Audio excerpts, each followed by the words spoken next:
जय Hind and hello guys, स्वागत है आपका आपके अपने YouTube चैनल ज्ञानदेव होस्ट में। और इस वीडियो में मैं आपको बताने वाला हूं bank of Baroda office assistant यानी कि प्यून भर्ती 2025 अप्लाई ऑनलाइन प्रोसेस के बारे में, जहां पर आपको लेटेस्ट अपडेट के साथ में फॉर्म को कैसे फिल करना है इसके बारे में संपूर्ण जानकारी दी जाएगी। गाइज, जो भी आपके सामने प्रॉब्लम आ रही है इस फॉर्म को भरने में, उन सभी के सोल्यूशन आपको दिए जाएंगे, चाहे वो क्वालिफिकेशन की जानकारी हो या फिर आपका लाइव फोटो अपलोड करने को लेकर के हो या फिर जो इसमें आप अपना कास्ट सर्टिफिकेट अपलोड करें उसकी जानकारी हो। तो संपूर्ण जानकारी आपको दी जाएगी जिससे कि आप इस फॉर्म को बिना किसी प्रॉब्लम के भर पाएंगे। एंड गाइज, आपके पास यहाँ पर 8 से 9 दिन ही बचे हैं फॉर्म को भरने के लिए, तो जितना जल्दी हो सके फॉर्म को भर लेना है, क्योंकि फॉर्म को भरने की लास्ट डेट 23 मई 2025 है। तो चलिए शुरू करते हैं और पूरी जानकारी आपको स्टेप बाय स्टेप देता हूँ। उसके पहले कहना चाहूँगा कि अगर आपने अभी तक भी वीडियो को लाइक शेयर नहीं किया हो तो कर दीजिएगा और चैनल को सब्सक्राइब कर लेना। फिर जो लिंक वीडियो के डिस्क्रिप्शन में दिया है आप ओपन करेंगे, आपको जानने को मिलेगा कि 500 पोस्ट इसके अंदर निकाली गई थी और आप लोग जैसे कि मैंने बताया कि 23 मई 2025 तक फॉर्म को भर सकते हैं। फीस जनरल ओबीसी ईडब्ल्यूएस से 600 रुपये ली जा रही है, SC ST PH और फीमेल से 100 रुपये फीस ली जा रही है। किस स्टेट के लिए कितनी वैकेंसी उसकी जानकारी इस टेबल में आपको देखने को मिल जाएगी। अप्लाई करने के लिए आपसे सिंपल 10वीं पास की योग्यता मांगी है और साथ ही साथ जिस स्टेट में आप अप्लाई करेंगे उस स्टेट की जो लोकल लैंग्वेज है वो आपको लिखनी पढ़नी और बोलनी आनी चाहिए। इसके अलावा एज लिमिट 18 से 26 साल के बीच रखी गई है और आपको एग्जाम पैटर्न एंड सिलेबस भी यहाँ पर देखने को मिल जाएगा। और मैंने एग्जाम पैटर्न और सिलेबस की वीडियो भी बना रखी है, आप वीडियो के माध्यम से भी अपने exam pattern, syllabus, selection process, salary, इन सब के बारे में इंफॉर्मेशन चेक कर सकते हैं। अब ये इन्फॉर्मेशन चेक करने के बाद अगर आप एलिजिबल है और आपका इंटरेस्ट अप्लाई करने का आपने नहीं किया तो आप दूसरों की गलती से सीख करके इस फॉर्म को आगे भर लीजिए। तो इसके लिए आपको इंपॉर्टेंट लिंक के सेक्शन से अप्लाई ऑनलाइन लिंक ओपन करना है। नाउ गाइज, आपके सामने वेबसाइट आ जाएगी और यहाँ पर आ जाने के बाद में आपको click here for new registration, इसके ऊपर क्लिक करना है। अब गाइज, यहाँ पर आपके सामने कुछ ऐसा इंटरफेस आएगा। तो सबसे पहले आपको आपकी बेसिक इन्फॉर्मेशन फिल करनी है। तो जो भी आपका फर्स्ट नेम है 10th के सर्टिफिकेट के अकॉर्डिंग वो आप यहाँ पर एंटर करेंगे। फिर आपको फर्स्ट नेम को दोबारा डाल करके वेरीफाई करना है। उसके बाद में आप यहाँ पर आपका मिडिल नेम डालेंगे, मिडिल नेम नहीं है तो आप खाली छोड़ दीजिएगा। फिर जो भी आपका लास्ट नेम है वो लास्ट नेम आप यहाँ पर एंटर करेंगे और लास्ट नेम को दोबारा डाल करके वेरीफाई कर देंगे। फिर आप आपका मोबाइल नंबर डालेंगे जो कि आप रजिस्टर करना चाहते हैं और इस नंबर को दोबारा डाल करके वेरीफाई कर देंगे। फिर इसके बाद अगर आप कोई अल्टरनेटिव नंबर देना चाहते हैं वो आप यहाँ पर अल्टरनेटिव नंबर के अंदर दे सकते हैं और आप चाहे तो इस ऑप्शन को खाली भी छोड़ सकते हैं। फिर आपको ईमेल आईडी में आपकी ईमेल में @ से पहले जो भी आता है वो यहाँ पर टाइप करना है। उसके बाद में डोमेन नेम के ऊपर क्लिक करके सिलेक्ट करना है कि किस डोमेन पर है। जैसे कि मेरी ईमेल gmail.com पर है तो मैं यहाँ से सिलेक्ट कर लेता हूँ। इसके बाद गाइज, आप यहाँ पर आपकी ईमेल आईडी डालेंगे, यानी कि इसको दोबारा डाल करके आपको यहाँ पर कंफर्म करना है। और अब यहाँ पर आपको कोई डोमेन नेम सेलेक्ट करने की आवश्यकता नहीं है, पूरी ईमेल आईडी आप यहाँ पर डाल देंगे। एंड देन आप ये सिक्योरिटी कोड फिल करेंगे, सभी जानकारी चेक करेंगे क्योंकि बाद में आपको इनमें से कोई भी जानकारी एडिट करने का मौका नहीं मिलेगा और इसलिए अच्छे से आपको वेरीफाई करते हुए आपको सेव एंड नेक्स्ट के ऊपर क्लिक करना है। अब गाइज, आप यहाँ पर डिस्प्ले के ऊपर देखेंगे कि आपका जो रजिस्ट्रेशन है वो हो चुका है और आपको रजिस्ट्रेशन नंबर एंड पासवर्ड की जानकारी डिस्प्ले के ऊपर दिखाई जाएगी। इसके अलावा आपको ईमेल और मैसेज के माध्यम से भी सेंड कर दी गई है। तो आप यहाँ से स्क्रीनशॉट ले लीजिएगा ताकि आपके पास ये जानकारी सेव रहे। अब यहाँ पर आने के बाद में आपको इसमें फोटोग्राफ और सिग्नेचर अपलोड करना है। उसकी जो गाइडलाइंस है वो आप यहाँ पर देख लीजिए। ये आपको किस तरीके से अपना फोटो बनाना है, उसका साइज क्या रखना है। साइज बेसिकली 20 से 50 के भी और डायमेंशन जो आपको प्रीफेयर किया है वो है आपका 200 × 230 पिक्सल। इसके अलावा सिग्नेचर का आप यहाँ पर देख सकते हैं साइज 10 से 20 के भी। फिर आप यहाँ पर इसमें जो बाकी इंस्ट्रक्शंस है वो भी चेक कर लीजिएगा। अब यहाँ पर आप जहाँ से फॉर्म भर रहे हैं इस वेबसाइट के ऊपर आएंगे और अपना जो फोटो है वो अपलोड करेंगे।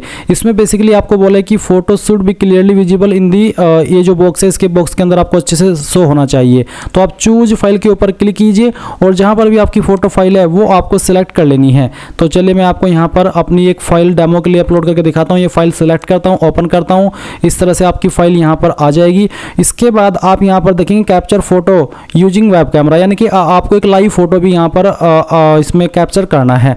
अगर आप मोबाइल से इसको फॉर्म को भर रहे हैं तो आप यहाँ पर ये कोड को स्कैन करके मोबाइल से भी अपना फोटो ले सकते हैं। तो आप कैप्चर फोटो इसके ऊपर क्लिक कीजिए और अपना फोटो कैप्चर कर लीजिए। फोटो कैप्चर हो जाने के बाद में आपका फोटो यहाँ पर कैप्चर हुआ इस तरह से आएगा। आप इसके नीचे टिक कर दीजिएगा और फिर आपको यहाँ पर जो आपका सिग्नेचर है वो भी अपलोड करना है। जैसे कि मैंने आपको बताया था कि सिग्नेचर का साइज 10 से 20 KB के बीच में रहना चाहिए। तो आप यहाँ पर साइन फाइल सेलेक्ट करेंगे करेंगे। इसके बाद में आप यहाँ पर इसके ऊपर टिक करेंगे और नेक्स्ट के ऊपर क्लिक कर देंगे। नेक्स्ट के ऊपर क्लिक करने के बाद यहाँ पर आपके सामने क्वालिफिकेशन, एक्सपीरियंस एंड लैंग्वेजेस की जानकारी आएगी, बट उसके पहले आपको यहाँ पर आपकी ये बेसिक डिटेल्स देनी है। तो vacancies of state UT you are applying for, कौन सी स्टेट के लिए आप अप्लाई कर रहे हैं वो स्टेट आपको यहाँ पर सेलेक्ट कर लेनी है। ध्यान दीजिए, यहाँ पर जिस स्टेट में आप अप्लाई कर रहे हैं उस स्टेट की लोकल लैंग्वेज आपको आनी चाहिए। और ये जो सवाल है नीचे, ये उसी से संबंधित है। आपको बोला है कि proficiency in the official language of the state union territory, candidate should be able to read, write and speak in the official language of the state, यानी कि जिस भी स्टेट में आप अप्लाई कर रहे हैं उस स्टेट की जो ऑफिशियल लैंग्वेज है वो आपको लिखनी, पढ़नी और बोलनी आनी चाहिए। तो आप जो भी स्टेट सेलेक्ट की है उसकी जो ऑफिशियल लैंग्वेज है वो आपको यहाँ पर विकल्प में देखने को मिलेगी। तो आपको बताना है कि इनमें से आपको कौन सी लैंग्वेज लिखनी, पढ़नी और बोलनी आती है। तो चलिए मैं यहाँ पर हिंदी सेलेक्ट कर लेता हूँ। अब आती है कैटेगरी। तो जो भी आपकी कास्ट कैटेगरी है, जैसे कि general, EWS, OBC, SC, ST, जो भी है वो आप यहाँ पर टिक कर दीजिएगा। फिर यहाँ पर है कि क्या विकलांग है और आपकी विकलांगता 40% या उससे ज़्यादा है। अगर आप ऐसे कैंडिडेट है तो यस करिए, नहीं तो आपको नो करना है। जो कैंडिडेट विकलांग है और इसमें यस करेंगे तो फिर उनको बाकी के सवालों का आंसर करना है। एक और सवाल विकलांगता से जुड़ा हुआ है जो कि are you a person with specified disability covered. Basically ये जो RPWD एक्ट है इसके अकॉर्डिंग अगर आप लिखने में असमर्थ हैं, आपको स्क्राइब चाहिए, आप ऐसे कैंडिडेट हैं तो आप इसमें यस करेंगे। अगर आप ऊपर वाले की दया से, प्रभु की दया से आप बिल्कुल ठीक है तो आप इसमें नो कर दीजिएगा। फिर नीचे आएंगे, आपसे आपका रिलीजन पूछे, तो जो भी आपका रिलीजन है वो आप सिलेक्ट कर लेंगे। फिर पूछे कि क्या आप रिलीजियस माइनॉरिटी कम्युनिटी से बिलोंग करते हैं। अगर हाँ तो यस, नहीं तो आप नो करेंगे। क्या आप एक्स सर्विसमैन है, अगर आप है तो यस करिएगा, नहीं तो आपको नो करना होगा। फिर आपसे पूछे कि क्या आप एक डिसेबल्ड एक्स सर्विसमैन है, अगर आप है तो यस, नहीं तो आपको नो करना है।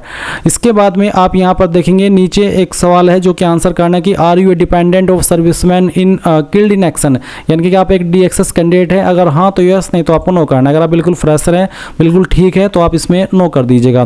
फिर एक और सवाल है कि are you seeking relaxation under widow, divorced women legally separated from their husband, यानी कि क्या आप एक ऐसे कैंडिडेट है जो कि डाइवोर्स्ड है और उसको जो छूट मिलती है इनके तहत में, क्या आप उस छूट को चाहते हैं। अगर आप ऐसे कैंडिडेट है तो आप यस करिएगा, नहीं तो आपको नो कर देना है।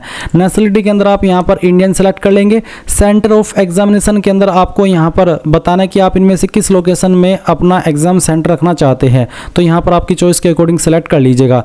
फिर kindly indicate medium of paper in examination, किस लैंग्वेज के अंदर आप अपना पेपर देना चाहते हैं, English and Hindi, English and Urdu. तो जो भी लैंग्वेज आप यहाँ पर सेलेक्ट कर लेंगे फिर इसी लैंग्वेज में आपको आपका पेपर देना होगा, इसलिए अच्छे से सोच समझ कर ही यहाँ पर ये लैंग्वेज सेलेक्ट करना।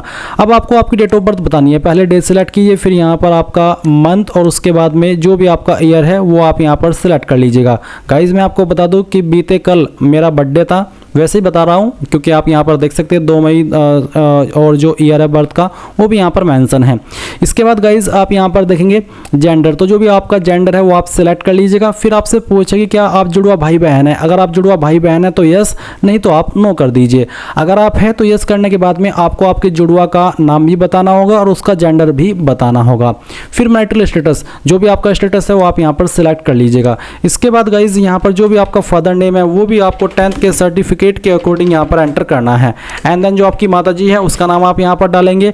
फिर आता है एड्रेस फॉर कोरेस्पोंडेंस, यानी कि जो आपका प्रेजेंट एड्रेस है वो आपको यहाँ पर फिल करना है। आप लाइन 1, 2, 3 के अंदर अपना एड्रेस भरिएगा और कोई भी स्पेशल कैरेक्टर यानी कि कॉमा स्लैश का इस्तेमाल नहीं करना, क्योंकि अगर आप ऐसा करेंगे तो एरर आता रहेगा। तो आप यहाँ पर अपना एड्रेस डालिए। फिर उसके बाद में जो आपकी डिस्ट्रिक्ट है वो डिस्ट्रिक्ट आपको यहाँ पर एंटर कर देनी है। ये एंटर करने के बाद में आप यहाँ पर आपकी स्टेट सेलेक्ट कर लेंगे और फिर जो भी आपका पिन कोड है वो आपको यहाँ पर डाल देना है। अब अगर आपका प्रेजेंट एड्रेस और परमानेंट एड्रेस सेम है तो आप इसके ऊपर टिक कर दीजिएगा। अगर अलग है तो अनटिक करके नीचे अपना परमानेंट एड्रेस भर दीजिएगा। फिर choose the address for GST invoicing, यानी कि किस एड्रेस के ऊपर आप अपनी एप्लीकेशन फीस की जो स्लिप है वो भेजना चाहते हैं या भिजवाना चाहते हैं वो आप यहाँ पर सिलेक्ट कर लेंगे। फिर आप नीचे आएंगे और सेव एंड नेक्स्ट के ऊपर क्लिक करेंगे। अब आपके सामने यहाँ पर क्वालिफिकेशन, एक्सपीरियंस और लैंग्वेजेस का सेक्शन आ चुका है। तो गाइज यहाँ पर आप आएंगे और सबसे पहले 10वीं की इन्फॉर्मेशन भरेंगे। 10वीं आपने किस डेट में पास की है वो डेट आपको यहाँ पर सिलेक्ट करनी होगी इस तरह से, जैसे कि मैं आपको सिलेक्ट करके दिखा रहा हूँ। ये सिलेक्ट करने के बाद में आपको आपकी परसेंटेज बतानी है। अगर आपके नंबर CGPA के अंदर है तो आप उनको परसेंटेज में कन्वर्ट करके यहाँ पर फिल करेंगे। क्लास आपकी क्या थी, फर्स्ट, सेकंड या फिर पास। जिनके 60+ परसेंटेज होते हैं वो फर्स्ट क्लास में आते हैं, और जिनके 45 से लेकर के 59 के बीच में रहते हैं वो सेकंड, और जिनके 33 से लेकर के 45 के बीच में रहते हैं वो पास क्लास में आते हैं। अब आती है 12वीं की इन्फॉर्मेशन। अगर आपने 12वीं की है तो आपको यहाँ पर 12वीं की जानकारी दे देनी है, नहीं की है तो आप इसको खाली छोड़ सकते हैं, क्योंकि अप्लाई करने के लिए इस पोस्ट पर कंपलसरी रूप में 10वीं ही मांगी है। तो अगर आप 12वीं की इन्फॉर्मेशन भरे तो आपको बताना कि आपने किस स्ट्रीम में की है। मैंने फिजिक्स, केमिस्ट्री, मैथ यानी कि PCM से की है, तो मैंने यहाँ पर लिख दिया।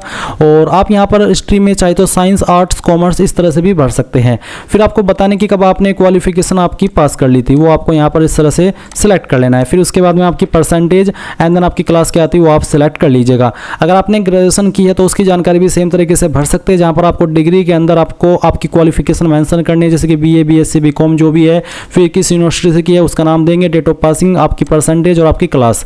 इसके बाद आता है are you proficient in local language, reading, writing and speaking, यानी कि जो आपकी लोकल लैंग्वेज है आपकी स्टेट की, क्या वो आपको अच्छे से लिखनी, पढ़नी और बोलनी आती है, तो आप इसमें यस कर दीजिए कि हाँ आती है। फिर है वर्क एक्सपीरियंस, तो इसमें अप्लाई करने के लिए कोई एक्सपीरियंस कंपलसरी रूप में नहीं मांगा, तो आप इसको खाली छोड़ दीजिए, आपको भरने की आवश्यकता नहीं है। फिर एक सवाल है कि whether desirous of availing pre exam training only for SC ST OBC विकलांग, यानी कि जो प्री एग्जाम ट्रेनिंग मिलती है SC ST OBC और विकलांग को, क्या आप वो लेने के लिए इच्छुक हैं, आपका मन है लेने का, आप यहाँ पर यस नो कर दीजिए, आपकी मर्जी है। इसमें आपसे आपके फॉर्म के ऊपर कोई प्रभाव नहीं पड़ेगा, और ऐसा भी नहीं है कि आपने यस कर दिया तो आपको लेनी ही है, आपकी मर्जी, आप बाद में लेना चाहे ले सकते हैं, नहीं तो आप मत ना भी ले, ये आपकी चॉइस है। फिर लैंग्वेज नोन, जो भी आपकी स्टेट की लोकल लैंग्वेज है वो यहाँ पर आपको कंपलसरी वाले ऑप्शन में देखने को मिलेगी, जिसको आप एडिट नहीं कर सकते। तो आपको बताना कि मुझे पढ़नी आती है, लिखनी आती है और बोलनी आती है।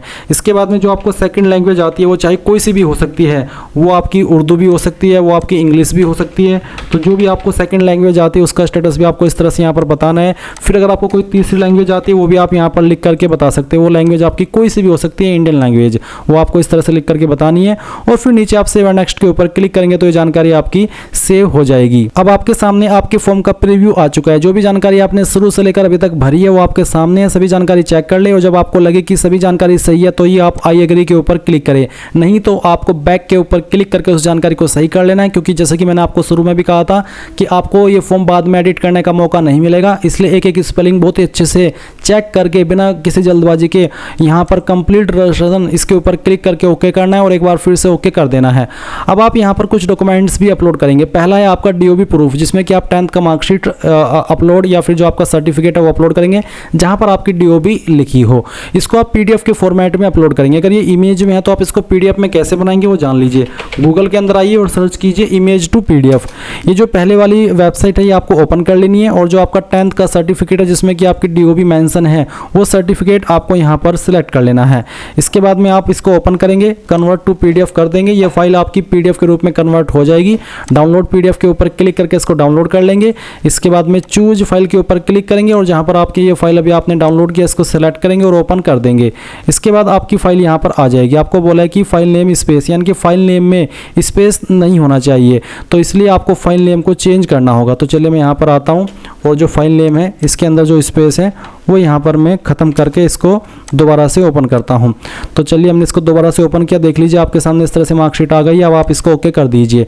अब आप यहाँ पर एजुकेशनल सर्टिफिकेट में रिलेवेंट मार्कशीट सर्टिफिकेट अपलोड करेंगे, और साथ ही all educational certificate should be scanned in single PDF, यानी कि जो भी आपके सर्टिफिकेट है, चाहे वो आपके 10वीं की मार्कशीट है, सर्टिफिकेट है, अगर अलग अलग है तो अलग अलग, 12वीं का मार्कशीट सर्टिफिकेट है, या फिर जो भी क्वालिफिकेशन की जानकारी आपने भरी है, जो भी आपके सर्टिफिकेट है वो आपको सिंगल PDF के रूप में अपलोड करना होगा। आप इसी वेबसाइट का इस्तेमाल करके जो भी आपकी फाइल है, 10वीं 12वीं की मार्कशीट है, वो आपको यहाँ पर सभी सिलेक्ट कर लेनी है। इस तरह से 3-4 सर्टिफिकेट जो भी है आपके वो आप सिलेक्ट कर लीजिएगा, ओपन कीजिएगा, फिर कन्वर्ट टू PDF कीजिएगा। मैं आपको डेमो के लिए करके दिखा रहा हूँ, और फिर डाउनलोड PDF के ऊपर क्लिक करके आप इसको डाउनलोड कर लेंगे, एंड देन फिर आप यहाँ पर आएंगे और इस फाइल को भी इस तरह से सिलेक्ट कर लेंगे। देन गाइज आप यहाँ पर देखेंगे कास्ट कैटेगरी सर्टिफिकेट, यानी कि जो आपका कास्ट सर्टिफिकेट है वो आपको अपलोड करना है, और ये आपका सेंट्रल का होना चाहिए, क्योंकि ये आपकी जो वैकेंसी है बैंक ऑफ बड़ौदा की सेंट्रल के अंतर्गत रखी गई है। तो आपका जो कास्ट कैटेगरी सर्टिफिकेट है वो आप यहाँ पर अपलोड करेंगे। इसको भी आपको PDF के रूप में ही अपलोड करना है। इसके बाद गाइज आप यहाँ पर सिक्योरिटी कोड डालेंगे और सेव एंड नेक्स्ट के ऊपर क्लिक करके यहाँ से ओके कर देंगे। ओके करने के बाद में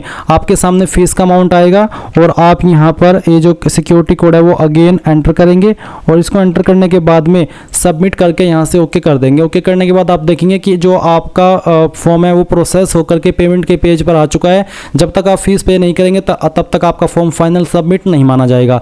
तो आप अपनी fees credit card, debit card, internet banking, wallet, cash card, QR या फिर UPI जिस भी माध्यम का इस्तेमाल करके जमा करना चाहे कर सकते हैं। जैसे आपकी फीस जमा हो जाएगी तो आपको इसी वेबसाइट के ऊपर रिडायरेक्ट किया जाएगा जहां से आपने फॉर्म फिल करना स्टार्ट किया था और आप अपने फॉर्म का फाइनल प्रिंट आउट ले पाएंगे। और इस प्रकार से गाइज आप लोग आपका बैंक ऑफ बड़ौदा यानी कि BOB ऑफिस असिस्टेंट यानी कि पियून भर्ती 2025 का फॉर्म भरेंगे। आई होप ये प्रोसेस आपको पसंद आया होगा। So thanks for watching. जय हिंद।